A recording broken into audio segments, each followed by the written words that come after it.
નમસ્કાર વિદ્યાર્થી મિત્રો, હવે આપણે યુનિટ 5 તેનું આગળ સમજીએ. After Vishnu next important statue ease of Parvati. Vishnu પછી ઇમ્પોર્ટન્ટ એટલે મહત્ત્વની, સ્ટેચ્યુ એટલે મૂર્તિ, બીજી મહત્ત્વની મૂર્તિ પાર્વતીની છે. Nearly 15 galleries have the sculptures of Parvati.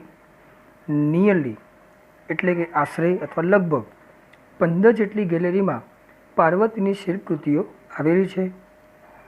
12 statues of goddess Gauri together at the same place are rarely found anywhere.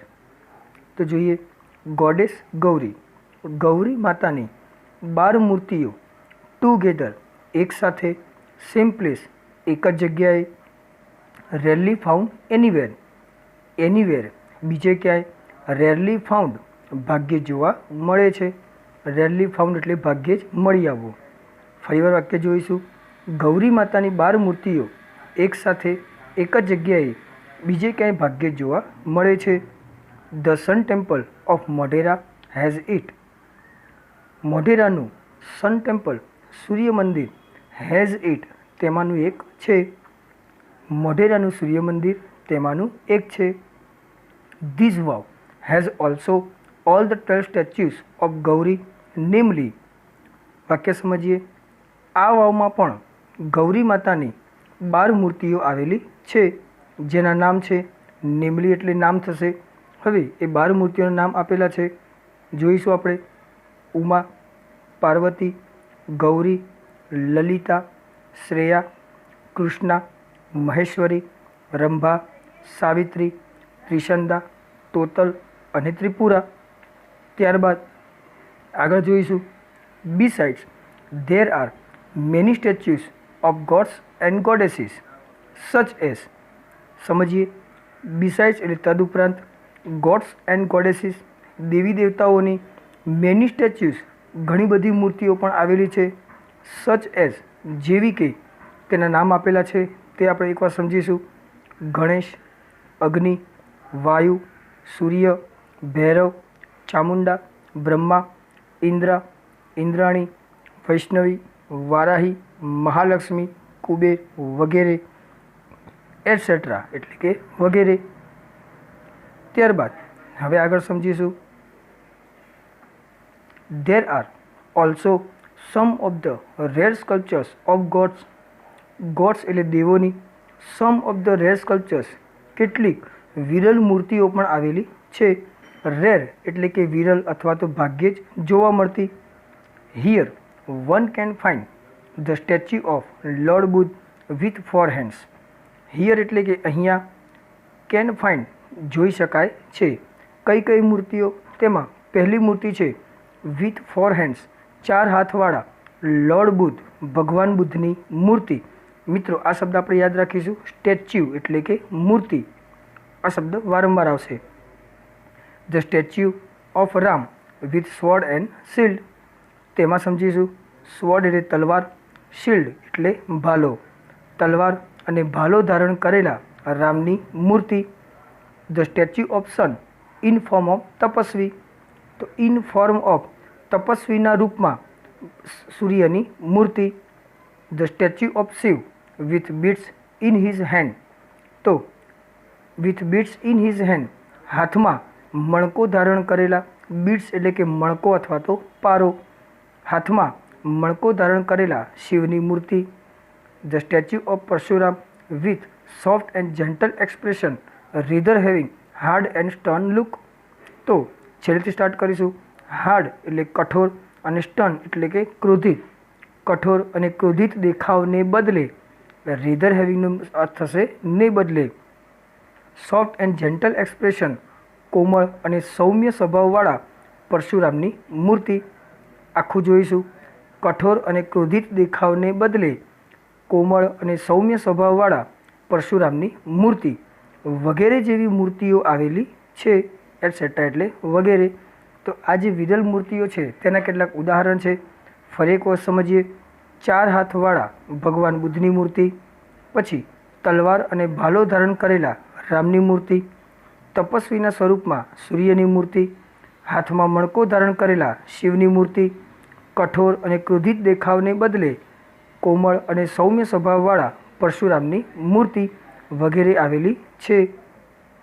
ત્યારબાદ some of the sculptures display contemporary lifestyle, folktales, animal and human instinct etcetera.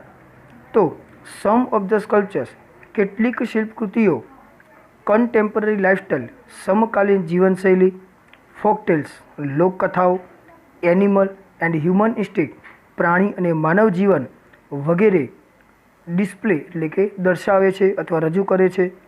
ફરી વખત જોઈશું. કેટલીક શિલ્પકૃતિઓ સમકાલીન જીવનશૈલી, લોકકથાઓ, પ્રાણી અને માનવ જીવન વગેરે રજૂ કરે છે. They reveal artistic vision and unique imagination of the sculptors. They એટલે તેઓ, સ્કલ્પ્ટર્સ શિલ્પકારોની આર્ટિસ્ટિક વિઝન કલાત્મક દ્રષ્ટિ એન્ડ યુનિક ઇમેજિનેશન અને વિશિષ્ટ વિચારશૈલીને રિવીલ એટલે કે જાહેર કરે છે. ફરી વખત જોઈશું. તે શિલ્પકારોની કલાત્મક દ્રષ્ટિ અને વિશિષ્ટ વિચારશૈલીને જાહેર કરે છે. There are nearly 300 statues of apsaras. તો અપ્સરાઓની આશરે 300 જેટલી મૂર્તિઓ પણ આવેલી છે.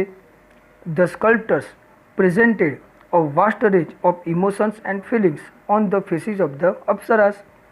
સ્કલ્પ્ટર્સ શિલ્પકારોએ ફેસીસ ઓફ ધ અપ્સરાસ અપ્સરાઓના ચહેરા પર ઇમોશન એન્ડ ફિલિંગ્સ ભાવના અને લાગણીઓની અ વાસ્ટ રેન્જ એક વિશાળ શ્રેણી પ્રેઝન્ટેડ એટલે રજૂ કરી છે.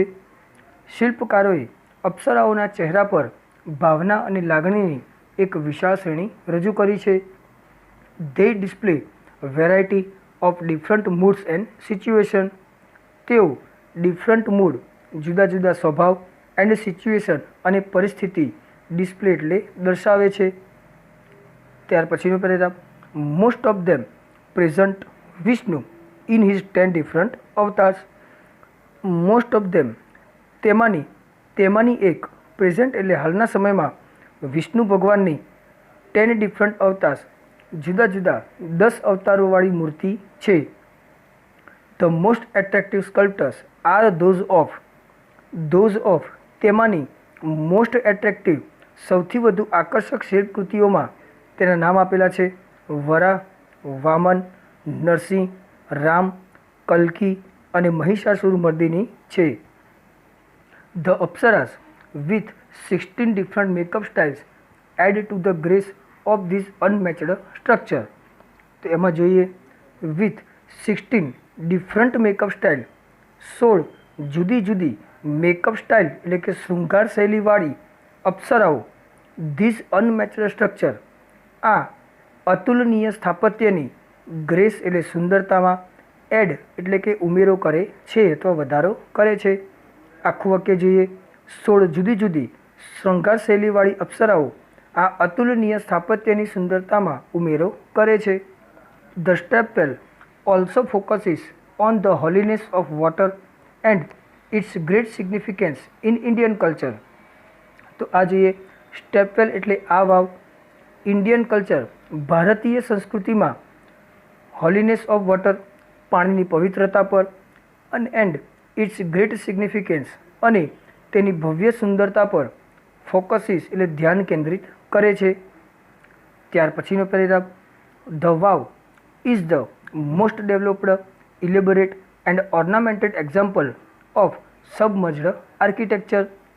આ વાવ સબમર્જ્ડ આર્કિટેક્ચર પાણીમાં ડૂબેલ સ્થાપત્યોનું મોસ્ટ ડેવલપ્ડ સૌથી વધુ વિકસિત, ઇલેબોરેટ ઝીણવટપૂર્વક તૈયાર કરેલ એન્ડ ઓર્નામેન્ટેડ એક્ઝામ્પલ અને અલંકૃત કરેલ વાવનું એક ઉદાહરણ છે.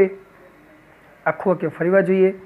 આ વાવ પાણીમાં ડૂબેલ સ્થાપત્યોમાં સૌથી વધુ વિકસિત, ઝીણવટપૂર્વક તૈયાર કરેલ અને અલંકૃત કરેલ વાવનું એક ઉદાહરણ છે.